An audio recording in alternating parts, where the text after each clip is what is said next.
what is up, fine people and FCFSFOTSs? How are we doing tonight? My name is Jeremy. That's my boy Drew to the side. How are you doing tonight, brother? Everything is lovely. How are things over in your end of town? Oh, they're doing well, and we're starting early tonight. Dude, we got to talk. What happened last week? Now I don't even remember what day it was. Maybe Saturday night it was. Matt Stafford has been traded to the Los Angeles Rams for Jared Goff, a 2021 third-round pick, a 2022 first-round pick, and a 2023 first-round pick. So 3 picks and Goff for your boy Staff. How you feeling about that, man? Good. It's hard not to. I mean, let's be honest. You had people arguing that Matt Stafford was worth a first-round pick. You essentially get 3 first-round picks if you want to look at it from that perspective, with being Goff being 1-1. It's based off of the other trades we've heard. Yes, you could look at it from a perspective that you could potentially had Denver or Carolina's pick at 8 or 9, which it might seem fine, but I think the Lions, and I hope the Lions fans understand that this is probably going to be more of a process than a flip thing overnight. So I think building, having those assets in the next 2 years to come, as far as the first round compensation, is great. People can argue, well, you expect the Rams to be good, and that's fine. But the first round picks are very valuable. Of course, the thing to me that you like is Jared Goff, and the fact that you kind of play him this year and see where you're at, and you can really get out underneath him from nothing next year if that's what you choose to do as far as proceeding. And hey, he's a competent quarterback, so you make the team. I'll be interested to see when we build up to the draft what they kind of lean towards. What we're hearing from Detroit, is this a draft they're looking for a quarterback, or are they just going to say, hey, let's roll with Jared Goff and see what happens, which is fine. But when you look down the road to the quarterback class of next year, potentially that being your year, you want to look at a guy, it's not a great draft class for quarterbacks, in my opinion. So if you were in love with a Justin Fields or a Zach Wilson, and one of those guys falls to you, and that's your guy, I think you certainly have to take a look at it.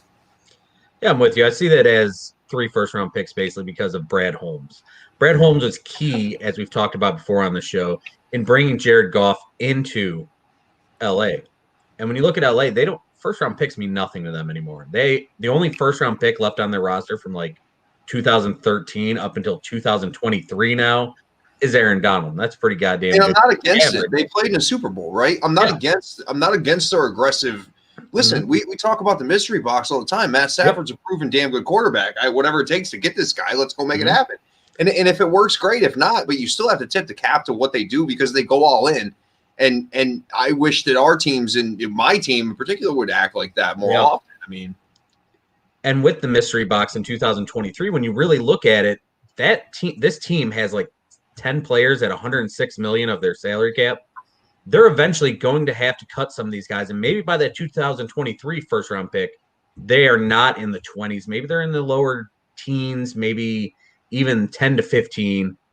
That pick might be the star of the deal. And would you really rather have right now those 3 first round picks, if we include Goff, basically, or would you want 9 and Drew Lock? I don't want Drew Lock. Okay. And then 8, and who knows what Carolina was going to do. But the 8th pick, you go 7 to 8. But I just think it's funny that I think the perspective of Matt Stafford from people that are occasionally see the Lions is way different from what the league values Matt Stafford at. We just saw it. I mean, Jared Goff's been to a Super Bowl, right? Jared Goff just won a playoff game this year, and the team just gave up basically you Goff, 2 first rounders and a third rounder. I mean, for Matthew Stafford. So it's interesting to see what his value was, and there was, you always hear there's smoke, but man, when they say a third of the league was calling about Matt Stafford, it certainly seems like that was the case based off of everything we're hearing. But again, is this a trade Bob Quinn would have gotten fleeced on? Absolutely. So, I'm excited to, and Dorsey's the thing I like about John Dorsey is you want to talk about a guy that's uber aggressive when it comes to trades and things like that and free agents. He's just not a cap guy. But he's going to be aggressive, and you love that about him. Yeah.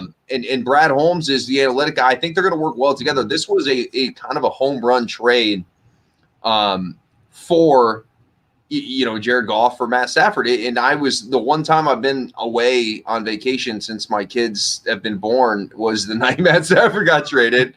And so my poor wife had to sit there while we're supposed to have this romantic night and me staring at my phone, like trying to comprehend what was happening.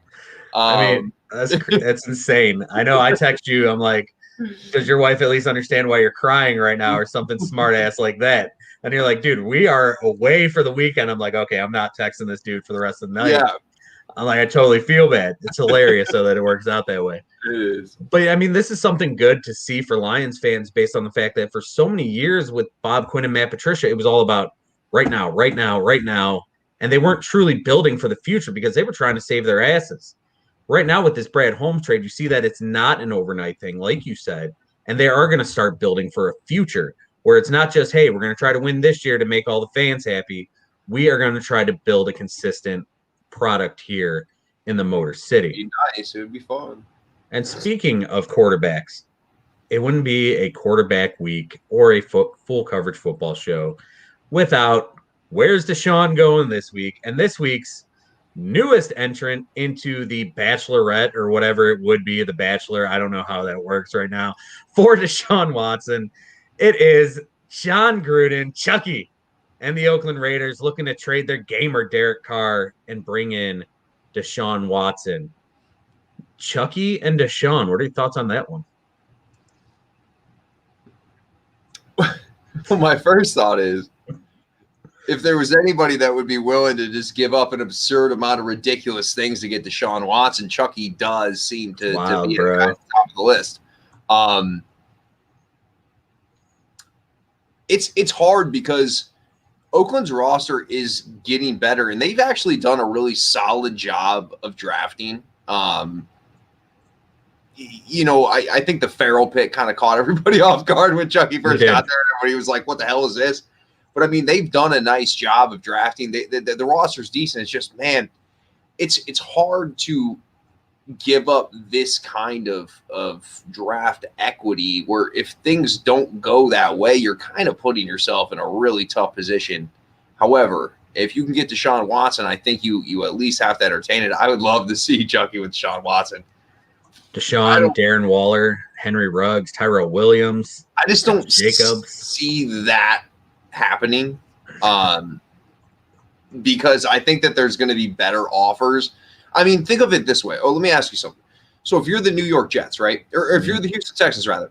If you're the Houston Texans and the New York Jets are offering you a shitload of picks and Sam Darnold, would you rather have that or would you rather have the shitload of picks and Derek Carr?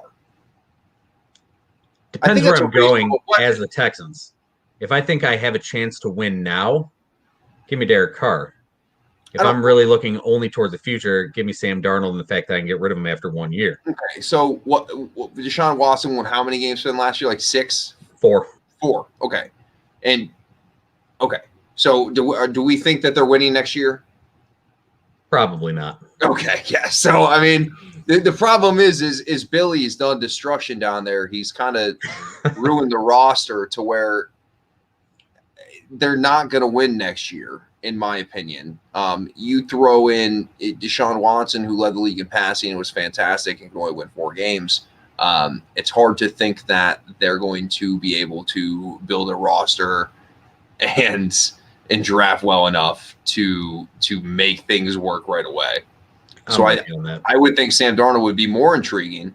But maybe, the Bears come calling when you dangle Mitchie out there. That's who knows. At the end of the day, I don't think Deshaun's going anywhere. So we'll go from there. But now at this moment, we're going to switch gears and we're going to start working towards the Super Bowl, the big game, Super Bowl 55 coming on this Sunday. And now to join us to talk about the Super Bowl from the officials' point of view and some other things, we have Fox Sports Rules analyst Dean Blandino about to join us. Dean, how you doing tonight, brother? I'm good, guys. How are you? Can't complain. Let's get things started. What is Super Bowl week like for an official? Yeah, it's a lot like the players. There's a lot of hype, a lot of events. This year, obviously, a little bit different with COVID, and it's interesting that everybody has to deal with that. Normal world, you've got the officials will normally get in on Wednesday or Thursday before the game. Their families will be with them. It's an opportunity to celebrate that accomplishment because just like the teams, it's an amazing accomplishment for the officials. There's usually a dinner where the officiating department and the families can get together and just enjoy a little social time before things start to ramp up. And then Friday, there's a walkthrough at the stadium, and it's amazing when you watch the coin toss and everything else, and that takes maybe 5 minutes.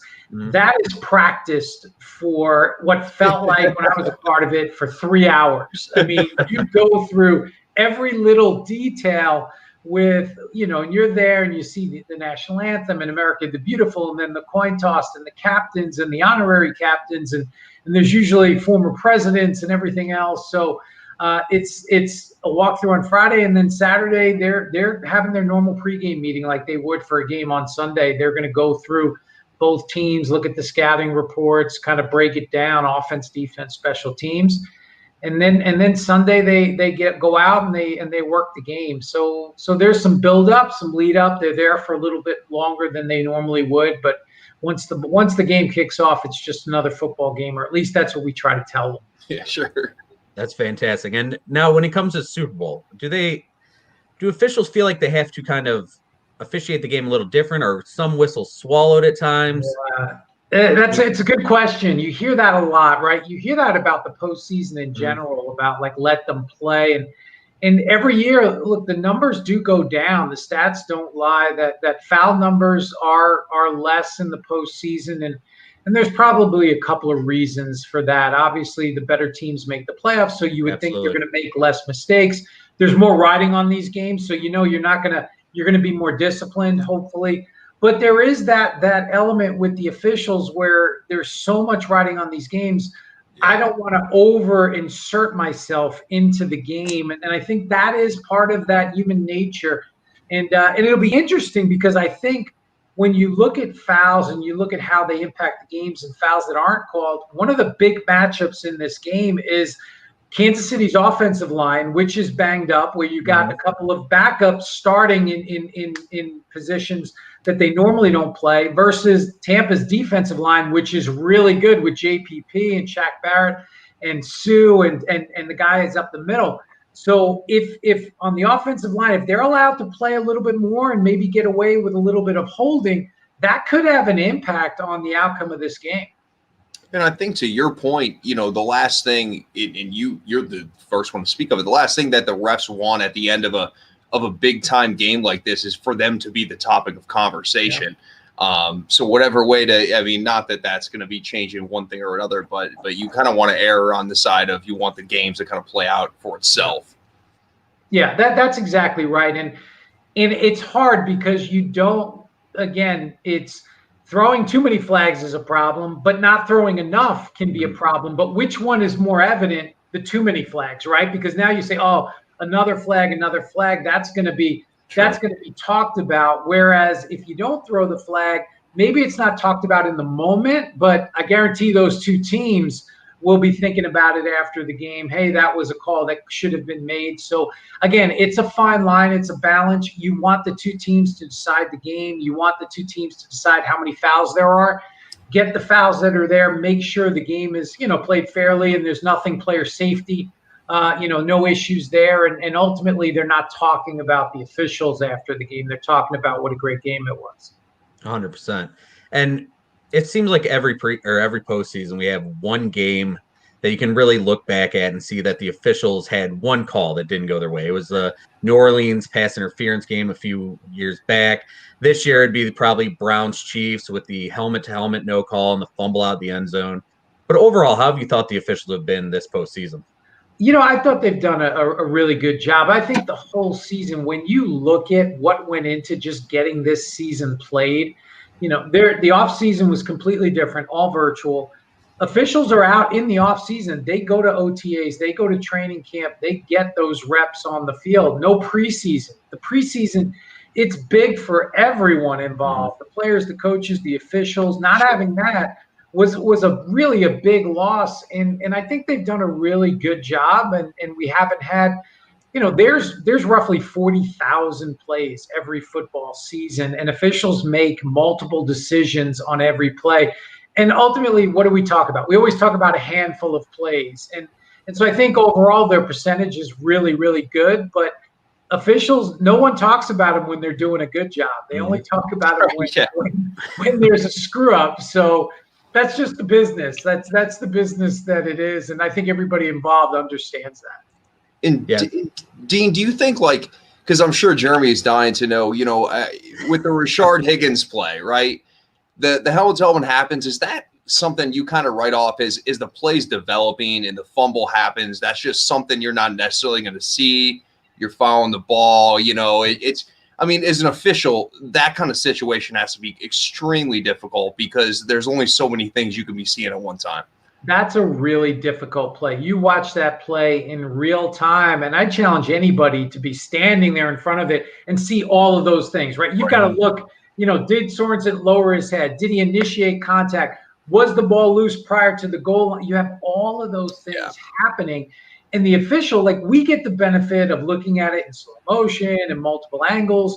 And you go, man, how did you miss that? Well, the official gets one look at it real time, and it's over. It takes place in a couple of seconds, if that. And that's a really tough play. I think that use of helmet foul is a tough foul to officiate in real time because, look, the game happens so quickly, and it's a collision sport. There's going to be helmet-to-helmet contact that happens on almost every play. And I think that's where you start to get into the conversation. Well, do you need to add replay to this? We saw the NFC Championship game in 2018 with the Saints and the Rams. We ended up with a rule that really didn't work out. Sure.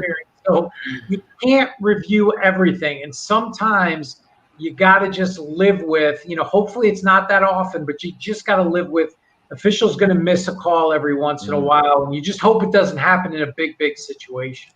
Yeah, or Rashard Higgins, don't stretch the ball out there and kill all of Cleveland in one moment. Just hold on to the football. That always bugged me. But I mean, you were XFL head of officiating, and you guys had the Hawkeye technology there, and there were no coaches' challenges. It was if a play needed to be replayed, you would do it on the field. You would look up, you get multiple angles immediately, and not have to wait for TV. Is that something you think the NFL should eventually start doing? Yeah, I do. I think they are. I think they're looking at that. They've been studying and working with Hawkeye the last couple of seasons, doing some pilot programs. So I think with the Hawkeye system, what it enables you to do is you have access to multiple angles immediately following the play. You can access those angles, and you're not solely reliant on the broadcast network to send you video and the different replays. So I think the NFL, they've been looking at it. I think if we have a preseason, hopefully, knock on wood, they'll test it in the preseason. And I think we are going to see that video official, sky judge, whatever you want to call it. I think we're going to see that concept as part of the game in the short term. Fantastic. That was one of my favorite things about watching the XFL. Now, you were the replay official for Super Bowl 42. You probably had the hardest play call of any Super Bowl that I can remember in the David Tyree helmet catch. How stressful was that moment for you?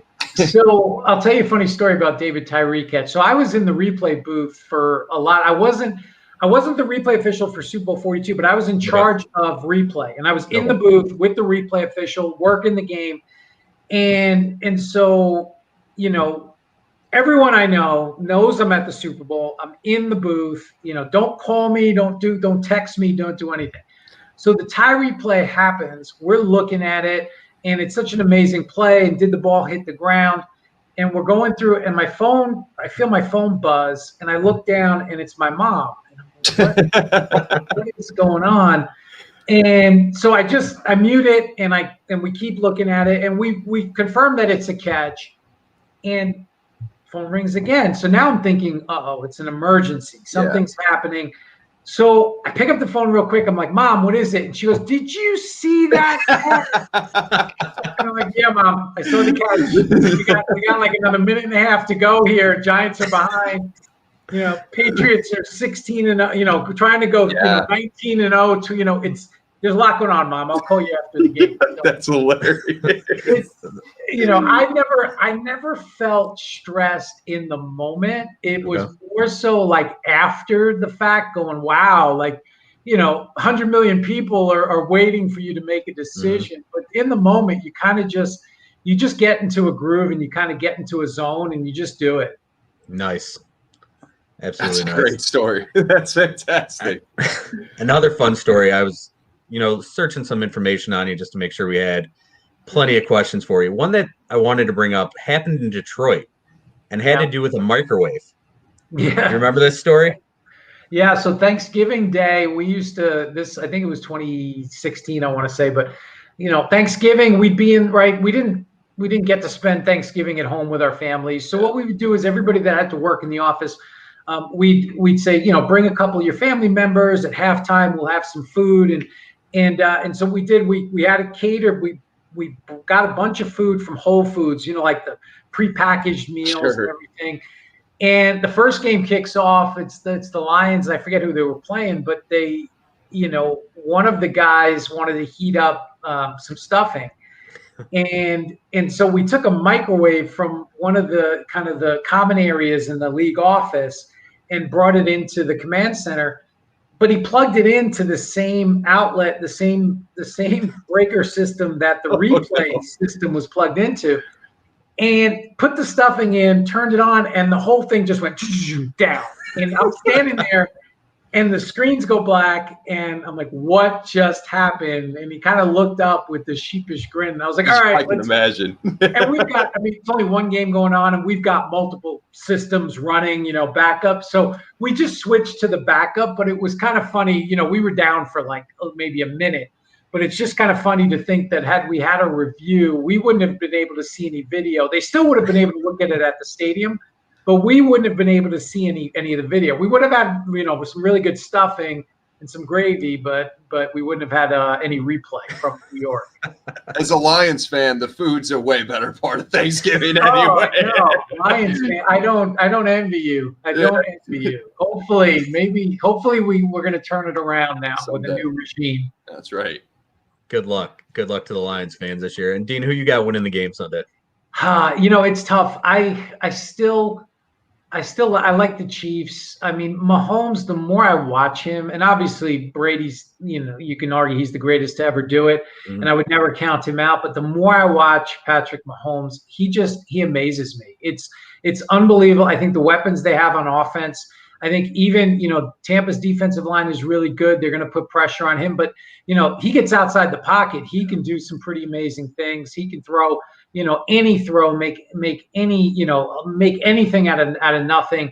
So I think it's going to be close. I got the Chiefs. I can't go against KC. I think we're going to have back-to-back for the first time since the Patriots in 03-04. 03-04. Yeah. Drew, you got any more questions for Dean before we play Getting to Know You? No, I'd love to hear Getting to Know You. Let's see what we got. All right, Dean. Every time we have a guest on this show lately, we've been playing a game called Get to Know You. Okay. I'll ask you some rapid fire questions. I always call it rapid fire, but if you want to slow it down and explain an answer, that's absolutely fine. Sure. There are no rules on the show. We just have fun. All right, let's start off. Favorite musical band, group, or artist? Oh, okay. So currently my favorite band right now is Two Cellos. Okay. I can elaborate on that. They're amazing. It's just two guys from Croatia that play the cello, but they do everything. They're nice. Whether it's classical, pop, rock, check them out. Will do. Favorite food? Favorite food, pizza. Pizza. Can't go wrong with pizza. Yeah. Favorite movie? Favorite movie is probably I'm always between Godfather 1 and Godfather 2, right? Probably nice. Godfather, the original. Good choice. If you could sit next to anyone on a plane, who would it be? Oh, it's probably and this is a little geeky, but George R.R. Martin, who wrote, Game of Thrones. He wrote the books. I've been reading the books since like the mid 2000s, and I just would love to sit next to him because I have so many questions. And I want to ask him when he's going to finish the next book because it's going on like 8 years, and I can't wait. Patiently. And the next book has to be better than the ending of the series.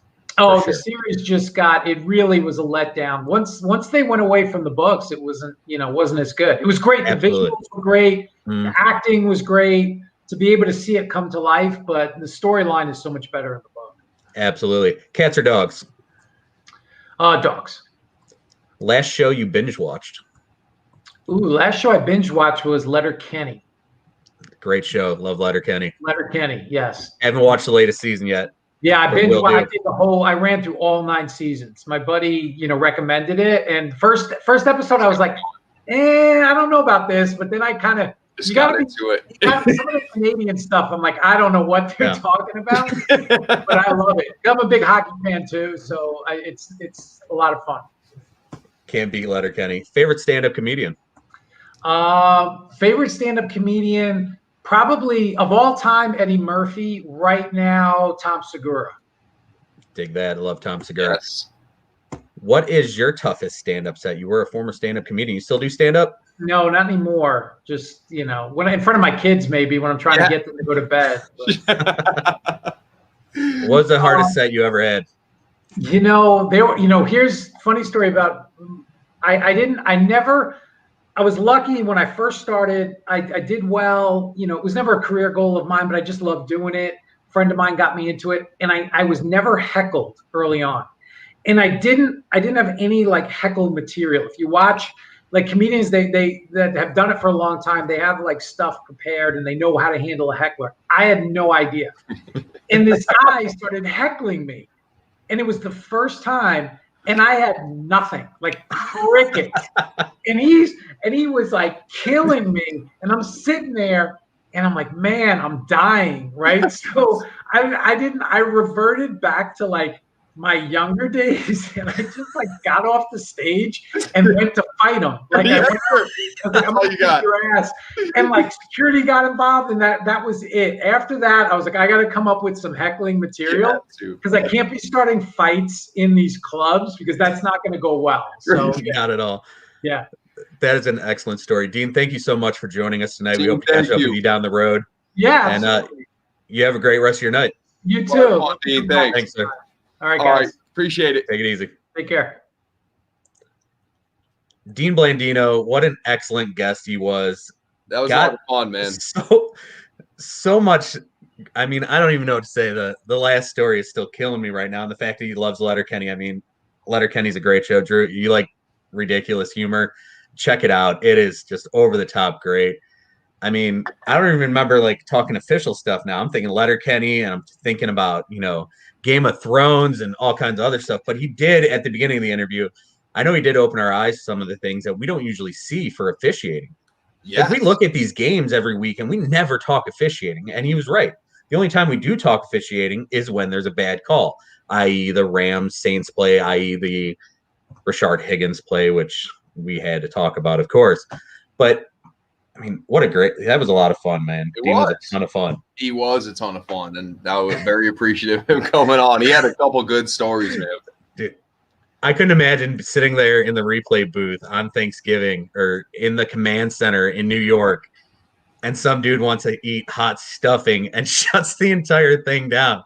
Like, what do you do at that moment? Could you imagine, like, if you found out as a Lions fan that they had a replay that they didn't get a full look at? I mean, shit doesn't go our way anyway for our team. Usually, that's been the case many times over the years. But no, that was cool. And yeah, like you said, like just to touch on like the refs preparation because if you look at it from their perspective, I mean, to be a ref in the Super Bowl is a great honor, and I'm sure they have the same nervousness and things that go on with is the same as the players. But it sounds like a week of preparation that's it's pretty crazy, and making sure every I is dotted and T's crossed. Yeah, and this year there's 5 of the 8 officials, if you include the replay official. They've already been to a Super Bowl, at least one. There are 3 brand new, and it sucks for them that they don't get to experience all the stuff that Dean was talking about, where you do the dinner and you get to take your family. And this is a huge, huge accomplishment for someone who's doing one of the most scrutinized jobs in the entire world. Like, referees, umpires, that's a tough ass job. Like, I thought when I was younger, I wanted to be a baseball umpire. And then I'm like, no, man. Name a person that's ever left the game and they're like, Man, that was just a really well officiated game. Again, like I was saying to him, like as a ref, you want to not be the story, Yep. right? Like that's kind of what you want to let the players dictate what happens. But yeah, I mean, no one's ever been like, man, I'll tell you what, that line judge was pretty damn good today. What a hell of a game he called. Like, no, I'm gonna go get his jersey, bro, for sure. Yeah, exactly. Number 68, Yeah. LJ on his back, baby. That's who I'm getting. Yeah, it's like it's exactly. It's fantastic. It is fantastic. And speaking of fantastic, we've got another guest coming up here. We are joined every week by this fantastic guest. Ed Detroit Beastie will join us. Let me make sure I get him up on here. Chris, how you doing tonight, brother? I'm great. How you guys doing? Good. We are doing excellent. It's been a fun show so far, and it's just about to get more fun with you joining us. Yeah. So, Chiefs, Tampa Bay, last week, bottom of the barrel. I mean, what do you got for us? Of course he's ready with handwritten notes. Well, first of all, thanks for having me all season. I can't thank you guys enough. Thank you, man. Thank you, brother. The opening for bottom of the barrel this week, I blatantly said it'd be a waste of time for me to kind of, go over the game. We've had almost 2 weeks, at least 10 days now to go over everything. So I'm not going to waste people's time. I wanted to get in and thank everybody for liking it, supporting it, talking about it, having me on their shows. Yeah, but I didn't want to do specific. It's not the Academy Awards. I'm not like, thank you so much. This is, so it was kind of an all-encompassing vague thank you. But I owe you two one of the more thankfulness thank yous, if that makes sense. So I can't thank you enough. Our pleasure, brother. We started, together in terms of Thursday night, week 1, if I'm not mistaken. Yep. Week 2, 3, somewhere along that. So every Thursday I've been on with you. It's so graciously had me on, and again, I can't appreciate it enough. Bottom of the barrel it was a certified hit this year, and I don't think that's going to go away into the off season. But thank you guys so much. I really appreciate it. Everybody, was, again, I don't want to sound like an egomaniac, but people, they talk about it. They look forward to it. And I'm not saying anything that I'm not making it up. People, they message me. Twitter's very toxic, but in the right frame of mind, it 100%. Can be very, very supportive. And, most people, they're good people. And you two are two of the best people around. As are you, brother. Appreciate you. So in terms of the game, there's so many props and over-unders. And I mean, I'm sure you guys have, bet props, the coin flip, who scores the first touchdown, even or odd points at the end, all that nonsense. That's fun to do with friends while you're at a Super Bowl party or nothing. But now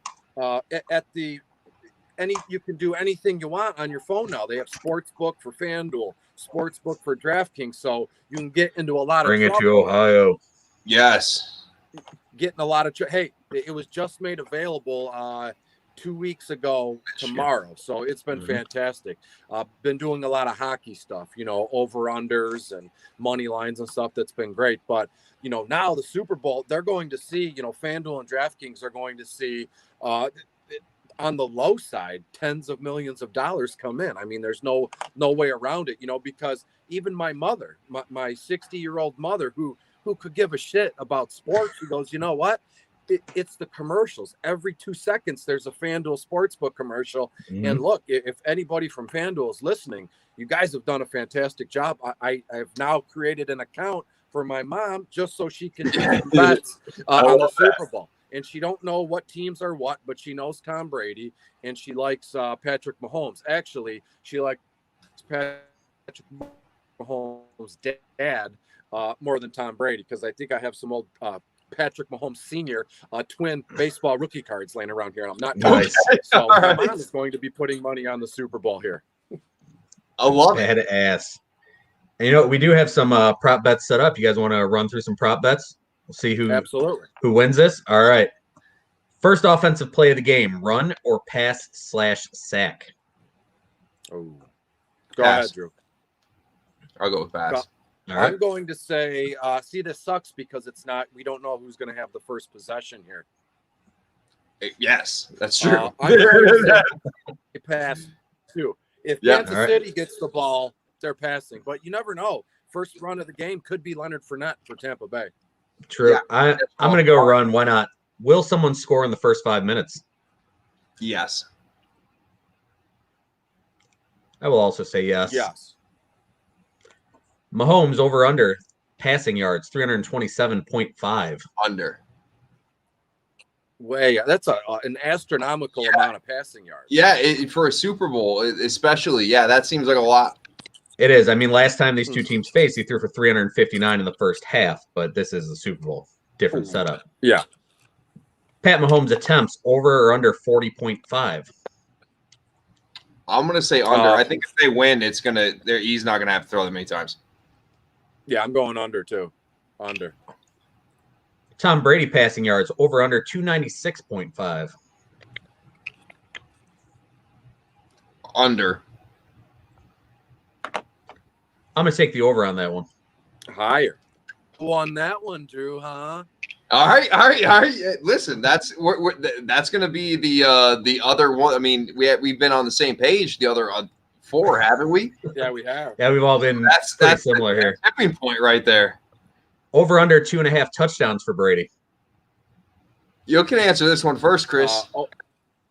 I'm going over. I have the final 34 to 31-ish, somewhere along those lines. So I think Pat and Tom Brady will have 2 or 3 touchdown passes, but I'm willing to bet Brady will get 3 as well. I'm going over as well. What's that, you, Drew? I agree with you guys. To be honest with you, I do. I do think there's going to be a lot of points scored. It's just hard for me to take a 325-yard over/under. Yeah, that's I know. Total sacks over under 4. Over. Yeah. I think Pat Mahomes gets sacked 4 times himself. Yep. That's Tampa Bay over one of my big selling points. Yeah. Good. National anthem over or under. Go ahead, Chris. Patrick Mahomes is fantastic. The best quarterback in football right now. Mm-hmm. But sometimes he does a little bit too much, and he's gotten away with it because he's such a dynamic playmaker. But he's going to make a couple mistakes. I don't mean interceptions. He's going to hang on to the ball a little bit too long, for one of his sidearmed or underhand passes, and it's going to cost him a couple sacks in this one. Yeah, I mean, Tampa's defensive line is no joke. And even the front 7 with Devin White, that's and Vita Bay coming back too as well, I believe.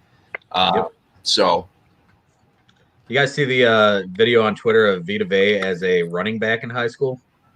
No, that's just not fair. That should be illegal. Like if I was the parent of the kid on the other team, I'd be writing, freaking letters to the school like, this guy's just beating my kid's ass and embarrassing him on the field. It's not fair. It was like watching a tank roll through high school defenses. It's unbelievable. Wasn't Derrick Henry? Derrick Henry was the quarterback in high school, wasn't he? Or he was just like, he was their offense. They had a couple guys at the line, and then just direct snap it to Derrick Henry every play, and whatever he decides to do with it. We're going to be ran for like 400 yards, man. It was insane. Derrick Henry's high school stats are sick. All right, national anthem over under 2 minutes and 3 seconds. Who's singing the national anthem? Does anybody know? That was my question too. I do not know. I'm not going to even know the person. There's like a 10% chance I actually know who they are. I know Eric Church is doing something, but I'm not sure if it's America the Beautiful. Lady Gaga. Right now. Let's see. Let's find out. Here, I'll let you guys chat while I Google this. Who's singing? She sang the national anthem at the inauguration. So yes, she did. She did. She's on a heat. It is Eric Church and Jasmine Sullivan. And the over/under is only 2 minutes and 3 seconds. You said? Yep. So it's Eric Church. You said? Yep, Eric Church and Jasmine Sullivan. So I don't know who Jasmine Sullivan is, but I am familiar with Eric Church.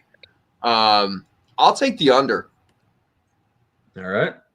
I'm going over. Church is I'm going Eric Church. He likes to, hold on to a note and the land of the free. He's going, this is deep analysis, for 20 seconds alone.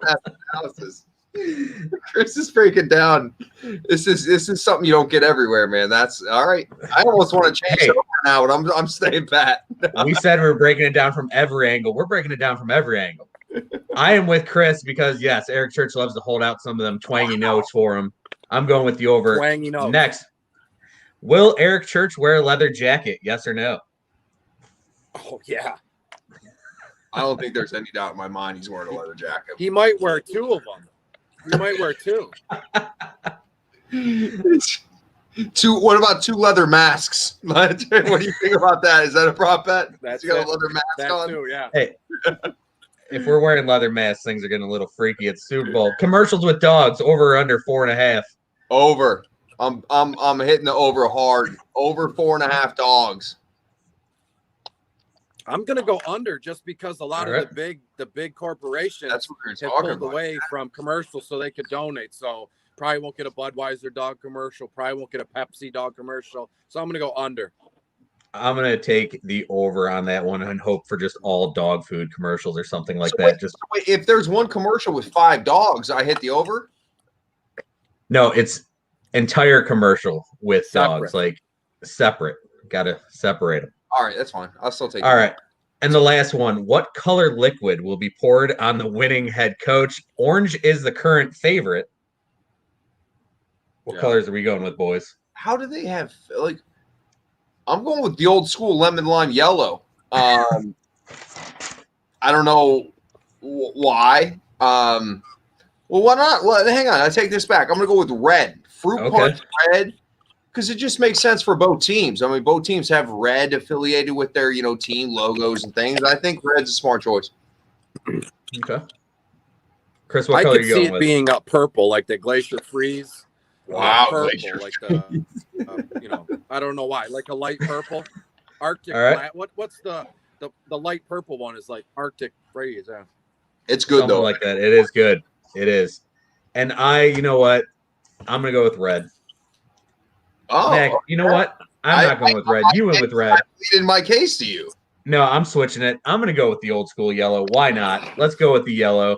There it is. And that's all I got for the prop bets. But yeah, and Chris said 34-31 on the final. Is that Tampa winning? Or KC? Yeah, Tampa Bay will win, and Tom Brady will get number 7. Like he needs it, but that's just the way things roll here. He's just hogging all the Super Bowls for everyone else. Yeah, right. All right, Jeremy. Who you taking, dude? Who am I taking? Yeah. All right, let's get into this. Let's bring that stat up real quick here. Our game picks 110 and 53 to 110 and 53. This is really important. There's the reason I asked you first before you tried to pull some shit on me like that. I want to have my pick of the litter here. I guess I don't have a pick of the litter. I'm taking the Kansas City Chiefs. Oh, perfect. I'm going Brady. Don't fade Brady. Everybody knows it. Don't fade Brady, but I am because I can't go. He's in and out. Let's see, maybe back here, but I am definitely taking the Chiefs. You're going to take the Bucks, huh? Well, yeah. I mean, because if I took the Chiefs, then we would tie, and I don't have any interest in that. But is that who you wanted before? Yes. Okay, so we're good. Yeah, no, I wanted Brady. I mean, there's no reason to think otherwise. I'm losing everybody on here? All right, that's fair. We'll just keep rolling. Hey, guess what I did? Yeah, there's not my everybody leave me. Hey, Chris. No, my mouse, it said everything backwards. Okay. There was it looked like there was an obvious delay. I was using my phone. I was in a pinch, but I'm sitting right in front of my computer. So why not use the new computer and see where it takes me? Makes sense. Much smoother now. We can hear you clearly. And you are taking Tampa 34-31. That's your final score prediction? Correct, yes. Nice. Drew, what do you got as the final score? Oh, 34-27 Tampa. Oh. I am going to say 42-39 Kansas City. Christ almighty. I'm going big time. I think it's going to be fun.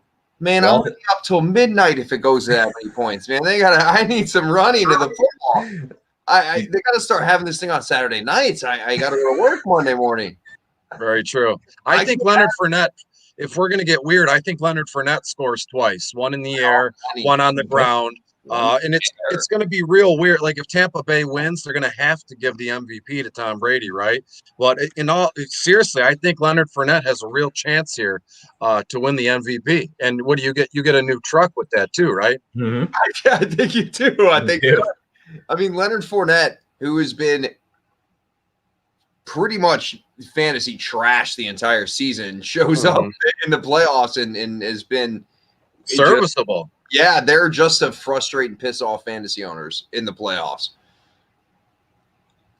There have been a lot, but you got to think of this guy. He's had over 300 carries every year of his career almost. And now he's fresh at this time because he had under 100 carries and touches for the regular season. So, I mean, that's definitely a possibility. For me, I think Darrell Williams has a shot at being Super Bowl MVP this year as well, because I can't see it if it's not Pat Mahomes. I mean, if Pat Mahomes goes off, they give it to Pat Mahomes. It's gonna be I can't see Tyreek. I can't see. You want things to be Antonio Brown? Give me Antonio. Antonio Brown. He's not even going to play. Watch. He won't even play. He was a full participant in practice today. Limited, I heard. Was he going to beat some girl up between now and the Super Bowl? Oh man. All right. So I'm sorry. Real quick, in bottom of the barrel, every time there was a slate this season, in the playoffs, I would a tweet, nice little tweet where it was like, these are half lineups, a portion of them, and go check out my fleets for the full line. Well, I haven't told many people this, but DraftKings reached out to me, said we've suspended your account. You can't give away lines like that. And come to find out, somebody, I don't know if it was Twitter and Facebook. I probably, it has to be Twitter. They ratted on me. They told DraftKings I was giving away lines, and then DraftKings came down on me. So I've had to kind of, if you've noticed, in bottom of the barrel, and then with my hockey stuff, I haven't been giving away full free lines for DraftKings, just portions of a line. And I've been doing this new thing called like a core four, just 4 players, 3 from the same line that I wrote about in the article, and then a defenseman or 2 defensemen. And that's because I received several strongly worded emails from DraftKings saying, you're in, you can't do this. You're in, not guilt, but it goes against one of our guidelines, like a competitive nature kind of thing. And so I went back. I haven't talked about this with anybody, and I said, well, this is me to DraftKings. Well, I'm not charging for anything. They're all free. It goes along with my writing, which has been pretty successful this season, bottom of the barrel. And they responded back and said, well, it doesn't matter if you're not charging for them. Giving out full lines like that gives out an unfair advantage. So I talked with some people, some close people like that I've known since I was a kid, and we're all in agreement that somebody turned me in. Someone probably screenshotted what I was doing and said, hey, this isn't right. And to be fair, so whoever did that, has to be a miserable person. Why would you do that? I'm not infringing on anybody's rights. I'm not taking away money from other paid sites. I've noticed that along the season too. There's been several other, paid services that have blocked me because, people have come to me this season because everything is free, everything is really good, and I'm easy to get a hold of. If someone has a lineup question with 2 minutes before lock, I always answer. I help out. So it kind of, this happened like 2 or 3 weeks ago, and I wasn't bummed out, but I was like, kind of thinking like, this is upsetting. Why would anybody do this? Everybody I've interacted with and talked to said, this is fantastic. We love that you're doing that. We've won some money and it's just great kind of thing. And then I get dumped on by DraftKings. So my DraftKings account is currently suspended, and I don't see that ever going away, which is fine. I rarely use DraftKings. To be fair, I only use DraftKings for the screenshots of my sample lineups, in my articles and in my fleets and stuff. So, and I'm still able to do that, but it just, I can't tell you the last time I actually entered a lineup with my real money on FanDuel, or excuse me, DraftKings. I'm 100% FanDuel, and I've even messaged them, say, hey, look what's going on. And they said, it's not a big deal for us, or not a big deal for us. If you're bringing in, revenue or viewership to our site, or that's fine. And they sent me, and this is, anybody can do this. I'm not any special. I signed up to be like a partnership with them, kind of. I don't have my own promo code, but down the line, I'm hoping to, hop on one of their social media accounts and do a quick, bottom of the barrel update, like a 10-minute thing live. Great. On FanDuel's social media here. So I got ahead of it with them, because I would hate to be on bad terms with FanDuel. It's one of my favorite things in life to do. But I just want whoever did this just to know it's cool. You're not going to stop what I'm doing. I'm going to be successful. And to be fair, you got the opposite effect of what you're trying to do. This only makes me want to work harder. And it's if that is even possible at this point. And it's you basically thrown gas on the fire that was my DFS content, which was already, correct me if I'm wrong, just blazing. Yeah. Fire. So now you've thrown gas on that. So things are going to change. I just kind of wanted to get that out there. And I think over the weekend I might mention it, or just a little article or something just to touch on it, because it's upsetting, to say the least, that somebody would do that. And I've said it a million times. Social media is toxic, so is Twitter, and there's a lot of people who and that's what social media is for. You can put on a show. I live in $1 million home. I drive a $100,000 car, when in actuality you're in a basement somewhere and you make $5 an hour. People are good at putting on a show on social media. So all these people, and I'm not trying to disparage, there's a ton of good people who are positive. They support, they help, they do everything they can do to kind of push other people's content. And in turn, they're helping themselves too. And I wouldn't be surprised if one or two of those same people are the ones who, kind of look at me and say, well, we got to do something to like shut this guy down, because he's on a roll and he's doing well, and he's, So, but you got the exact opposite reaction out of me that was intended here, to freak out. And I just don't do that. I'm going to put my head down and I'm going to work harder, and things are going to be better than they were ever before. So thank you for letting me get that off my chest. Yeah, the thing about Twitter, man, is that's what they're there for. Twitter people are there to pull you, to drag you down when you're doing well. Now, like you said, the fantasy football community, for the the most part, DFS, it's for the most part, it's good people. But yeah, I mean, that's just kind of how it is. That's ridiculous, by the way. I wonder if DraftKings, if you were losing your ass and everybody was losing their ass, if DraftKings would be messaging you having a problem with it, when that's the only. I mean, I asked DraftKings flat out if that was the case, and obviously they said we can't disclose that. That's no business of yours at this point in time. And so my first reaction was, why? What I'm doing that big of a deal that the huge corporation of DraftKings noticed what I was doing and said, hey, we got to shut this guy down? Probably not. There's no way. What I'm doing isn't on, to be found out by DraftKings. I'm a grain of sand. I'm a drop in the ocean to a corporation like FanDuel or DraftKings. So how would they come across my content and my free lineups that I'm doing? So to be fair with you, that's the only other option that I could think of, that somebody turned me in and said, hey, you got to stop this guy. It's not fair, right? That's probably all it was. It was a jealousy thing. Someone said, hey, this isn't fair. We wish we thought of it first, but since we didn't, we're going to try and shut Chris down here. Yeah, some bitch just got jealous, and that's sad, because dude, you're doing a great service for a ton of people. I mean, I've been on the show, said you made me money by following your tweets and fleets and all that. And now, as far as hockey, I knew nothing. And I filled out my first hockey lineup and won 50 cents thanks to your fleets.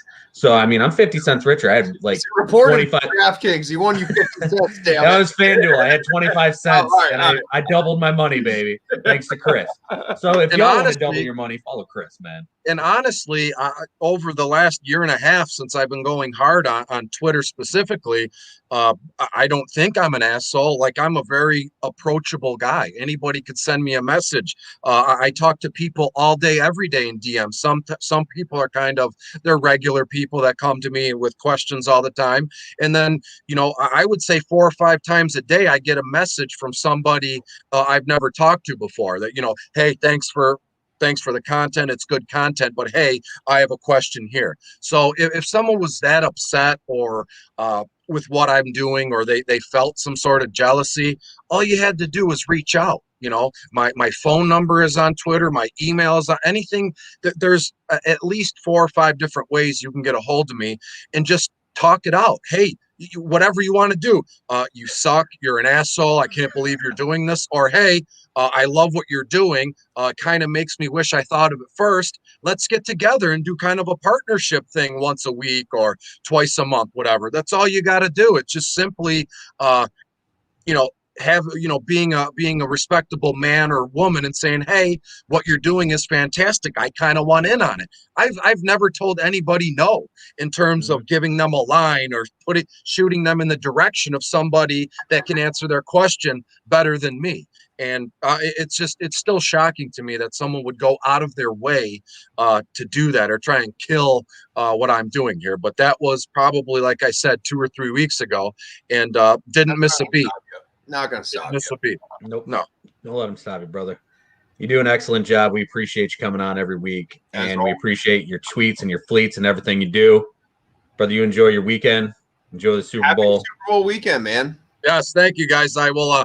I'll be in touch. Obviously, I know we're gonna get together and cross paths in the off season, but until then, thank you so much for having me on each and every Thursday to discuss DFS and do president trivia or whatever that nonsense was a couple weeks ago. But it's all in good fun and it's all love on this side of the tracks, buddy. Thank you. Appreciate Same you. here, brother. So much. You have a great one. All right, appreciate Chris. you. Take it easy, man. Y'all follow Chris on Twitter at DetroitBC. Check him out on DFS. Cheatsheet.com. Damn good dude. And we got a little bit more for the show tonight. I'll talk to you guys for a little bit here on my own for a second. What I want to talk to you about real quick. If you're watching this show and you've learned anything from it, if you're good with us, we're good with you. And what Chris just said about, just share the love. Share it, grow. We love when people come on our show. We don't care if you got 5 followers. We don't care if you got 20,000 followers. We don't care if you have 100,000 followers. You come on our show, you're part of the family. You're an FCFS, FOTS. And for anyone who doesn't know what that means Full Coverage Football Show, friend of the show. And coming up in about 2 weeks, we're going to have some new friends of the show because we are off next week. I got stuff going on. I won't be able to do a show. But we'll be back in 2 weeks. We'll start up with our offseason preview once again. We'll do teams 3 and 4, which will be the Miami Dolphins, as well as the Atlanta Falcons. We might have Chris back on to talk Super Bowl. We'll see what his schedule's like. We got a lot of stuff going on. But since we're not here next week, remember, you can check out all of our content. You can check out our YouTube page. You can check out our Twitter page at FCFS Pod. And when you go to our Twitter page, we have a link tree set up where you can get all of our links, our Facebook link, our YouTube link, our Twitter links for all of us. Anything else we have, we got Chris's link up there as well. Follow him at Detroit Beast. Follow me at Somerville CLE. Follow Drew at Detroit Dave 7, or follow the show at FCFS Pod. And like I said, you can get all that from our link tree on our Twitter page. And then, if you really want to support the show, check out our new merchandise at bonfire.com/store/FCFS-tees. I got a new Detroit Lions tee I'm trying to come up with, a Dan Campbell kind of idea. You can buy that. You can end up going and getting the Detroit BC tee. You can get our Underdogs Cleveland Browns tee, or not technically Cleveland Browns.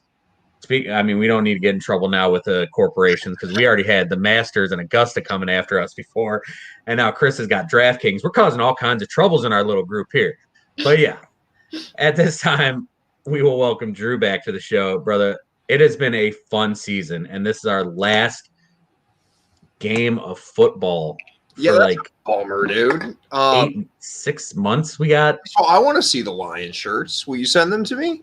Well, I tried to send it to you today. My phone kept telling me I didn't send it or something. I wasn't sure if you got it. I didn't see them. I'm working on a Dan Campbell kind of fun idea. I'll send it to you. There's lots of angles you can go with Danny Campbell. The Lions have established a all-player team, coaching staff, by the way. Yes, they have. And it's an interesting way to look at it. Like, everyone has experience on the field, so they can relate with these players to that. And they're not guys who've been off the field for long. They've all been off field, less than a decade, I feel like. Yeah. It's going to be fun. So it's definitely fun. But we got this still, man. We are 163 picks in, and we are tied at 110 and 53. And you got Tampa, and I got Kansas City. So it's going to come down to this. Last year, you took it. This year, I'm hoping I can't lose. I mean, I had another big lead on you, and I blew it. So you absolutely collapsed the last 5 weeks. I did. I mean, it wasn't good. It wasn't a subtle collapse. I think one week you pick like 4 correct games, and these are just picks of the games, right? Yeah. So that's really not good. Yeah, you were really feeling good. Your chest puffed out, and then I'm like fourth quarter Chauncey Billups or something. But one more thing before we move on to Ward's wagers here. Every week, Chris Somerville, my dad, Chris Somerville, is saying that so everyone listening to the pod who's not watching understands what's going on right now. He tries to throw out something to stump us, and he's been pretty damn good at it because our minds aren't on the questions, and he always gets us. His question tonight: how many points has Tom Brady scored in the first quarter of his 9 Super Bowls? Drew, I'll let you go first on this one.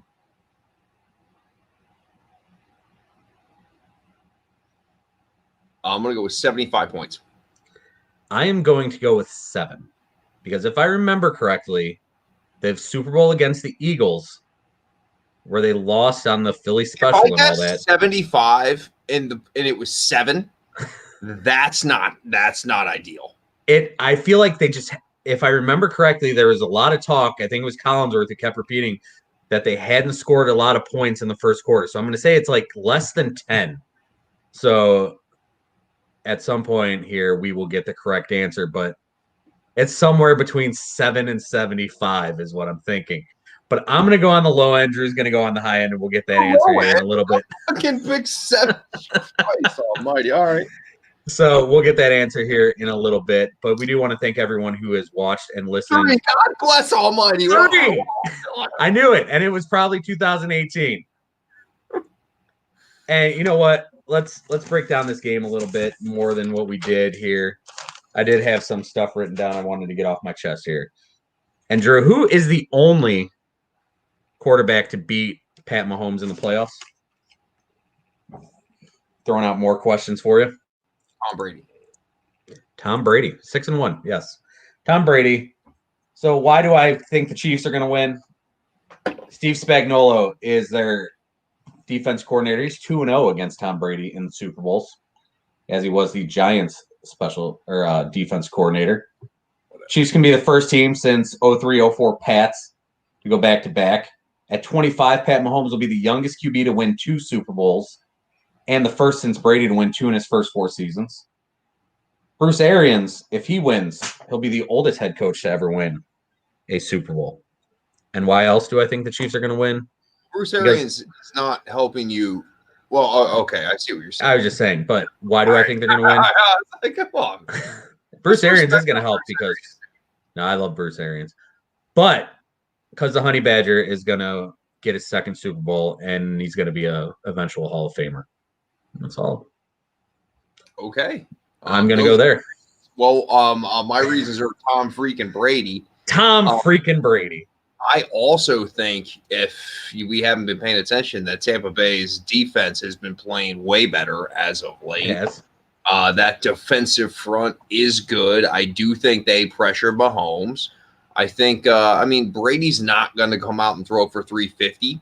It's just not how they're going to do it. Playoff Lenny's a guy out there. Lenny, get in the truck. I actually expect a good Super Bowl. I do. I expect a decent game, and I think it's one to look forward to. Sometimes, you get that feeling, well, you don't really know in the Super Bowl, but I do feel like there's going to be some points scored. Mm-hmm. And you're kind of seeing the greatest of all time, and and a player that we all kind of have high expectations for. So the GOAT and baby GOAT. I'm the looking last time these two teams met, week 12, Tyreek Hill went for 203 in the first quarter. Pat Mahomes threw for 359 in the first half. But they only won 27-24.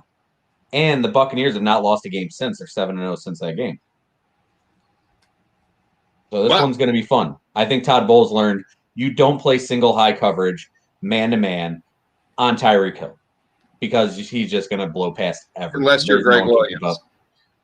Greg Williams does what Greg Williams wants, because Greg Williams, I mean, is there a better defense coordinator in history than Greg Williams?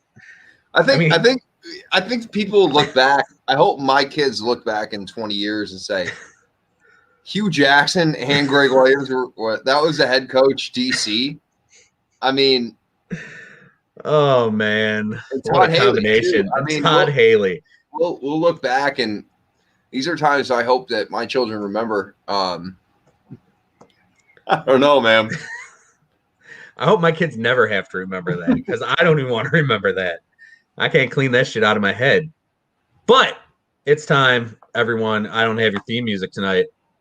I let you down. That's all right, man. It is time for Ward's Wagers, sponsored by Latani CBD Olive Oil. 43-18-2 last year, 4-0 2 weeks ago, 1-2 last week, 27-17-1 on the year. And yes, it is Ward's Wagers, sponsored by Latani CBD Olive Oil. To call and get it, it's 440-479-4832 or email anandamij@gmail.com. It's $16.99 a bottle. It's a 5-ounce bottle. It is cheaper. It is better.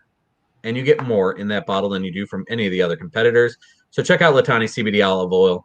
And how are you going to get that $16.99? Well, you're going to listen to this man right now, who's going to win you some money, as he does every week. Take it away, bro. I mean, it's pretty simple this week, bud. We got one game. I've talked all night. I like Tampa Bay. I'm going to take Tampa Bay +3, getting 3 points. I do enjoy that. I'll take Tampa Bay +3. Over-under is 56. I do expect this game to go over 56. So I'm taking Tampa. I'm taking the over. It's 2-0. It's easy. I mean, we're going to finish off. By the way, the last 2 years since this pod's been going, I've been pretty damn good. Not to toot my own horn, but we've had lots of winners. We've been significantly over 500. So that's been fun. It has been 70-35-3 over 2 years. That is pretty damn good. That is keeping your head above water. That is winning you some money. And sports books, get Ohio lawmakers to pass something so I can bet in this town, and I don't have to have other people put money into other cities because I'm taking Darrell Williams, the Super Bowl MVP, at 50-1 odds, and I dropped $100 on it. So, Jesus Christ, I had a nice week in the stocks, and I took $100 out of it and figured, why not try it 50-1? Should have bet it on me. Yeah, you were my second choice, but I appreciate that. The 10,000-1 odds, I did not feel comfortable with that choice. However, this is our final actual football game show of the year, or of the season. We are off next week. We'll be back in 2 weeks. We got Dolphins and Falcons. We'll talk. We'll start working towards the draft. We will bring Daniel Kelly back on to talk about what this season or what this time of the year is like for scouts and GMs as they build towards the draft. It's going to be a different kind of combine. We got a couple other guests coming up in the future here as we get closer to the draft that are releasing draft books and draft all kinds of draft sites and stuff. They got a couple guys who are brand new. We're going to give them a shot, as we do, like we said with Chris. Like, man, you guys want to work together? We'll work together. We don't care if you got 5 followers, 10,000 followers, whatever it is. Chris is approaching like a gajillion followers. He is, and he's a great dude to follow because, like he said, he interacts. And, like, dude, you can't get a hold, like, all these big national guys who are on Twitter. They're like, oh, yeah, reach out to me. I can help you right then. You try to tweet at him, you get nothing back. Chris has gotten – they're wrong. And just for everybody that's listening, I did win my fantasy football league this year. Thank you. Yep, my team was good. I had Chris McCaffrey as well. Done not to boast about anything about my great coaching skills. But there was many times that I would text Chris at 12:30 and say, "Holy shit, what am I supposed to do here?" Because I went through a lot of issues. But again, I'm hoisting the trophy. And we had the people in my league are going to have to kiss my ass in the draft, and it's going to be great. Nice. Not like literally kiss my ass in the draft, but I'm going to make sure that, every league is different. Some leagues are like, hey, you finished in last place. Now you got to kiss the winner's ass. That's why I had to. Yes, there are some leagues where things are done. That's not my league, but no, Chris is a rock star. We appreciate him. And listen, man, we're going to turn the page into rebuilding some rosters when we come back. We absolutely will. And just so people know, we're not just talking up Chris because, he joins the show. If he was a dick, we would probably not have him back on. We'd probably say he's a dick. We got no problem in doing that. That's true. But we've been very lucky with our guests. And a big thank you tonight to Boo Drew's fantasy team, Matthew Graydon. That's right. That's a dude that's fantasy team didn't even make the playoffs is the guy sticking right there. No, thank you to Dean Blandino. Dean Blandino. Yes. I'm not going to lie. Dean Blandino may be my favorite guest we've had on the show.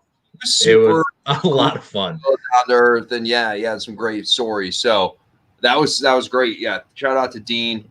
Hopefully down the road, maybe we'll cross paths, have him back on. Absolutely. Hopefully he goes, if the XFL comes back with The Rock. Yeah, with The Rock. If the XFL smells what The Rock is cooking, and they can lay it the smacketh down on the NFL, Dean Blandino will be a part of that. But for now, we will see you in 2 weeks. Enjoy the Super Bowl. Enjoy the last little bit of football we got for 6 months. Hopefully we get a preseason next year. Like Dean said, knock on wood. They bring the Hawkeye technology. We'll have a lot of fun.